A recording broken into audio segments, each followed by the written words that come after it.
దేశం అంటే మట్టి కాదు మనిషి అంటారు. కానీ దేశం అంటే మట్టి కూడా.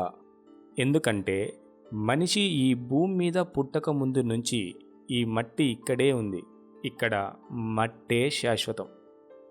ఇండియా ఎందుకు స్పెషల్ అంటే, నువ్వు సంవత్సరం మొత్తం వర్షంలో తడవాలనుకుంటే మేఘాలయకి వెళ్ళు. మంచులో పడుకొని వెచ్చని వెన్నెలను ఆస్వాదించాలనుకుంటే సిక్కింకి వెళ్ళు.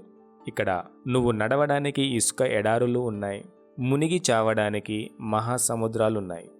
వీటన్నిటికీ మించి మనుషుల మధ్య బంధాలుంటాయి. ఆ బంధాల వెనకాల కనిపించని దూరాలు ఉంటాయి. నలుగురున్న ఇంట్లోనే వారానికి 10 గొడవలు జరుగుతుంటాయి. అలాంటిది 150 కోట్ల మంది ఉన్న దేశంలో జరగవా? అందరూ మెచ్చే స్కీమ్స్ పెట్టడం అసాధ్యం. మెజారిటీ జనాలకు నచ్చినట్టే దేశం నడుస్తుంది. ఢిల్లీలో ఉన్నోళ్ళు ఏ డెసిషన్ తీసుకోవాలో, ఏ లా తయారు చేయాలో ఇక్కడ గుట్కా తినుకుంటూ లిక్కర్ తాగుతూ అడ్వైజ్లు ఇస్తుంటారు. అలాంటి వాళ్ళకి నా అడ్వైస్, నువ్వు అర్జెంటుగా పాలిటిక్స్లోకి దిగు. మమ్మల్ని, ఈ దేశాన్ని ఉద్ధరించు. అందరూ నిన్ను చూసి ఇలాంటి రాజకీయ నాయకుణ్ణి ఈ ప్రపంచం ఇప్పటి వరకు చూడలేదని అంటుంటే చప్పట్లు కొట్టాలని ఉంది. ఇంతకు మాకు చప్పట్లు కొట్టే అవకాశం ఇస్తున్నావా లేదా? నిన్ను క్వశ్చన్ చేయొద్దు అని చెప్పట్లేదు.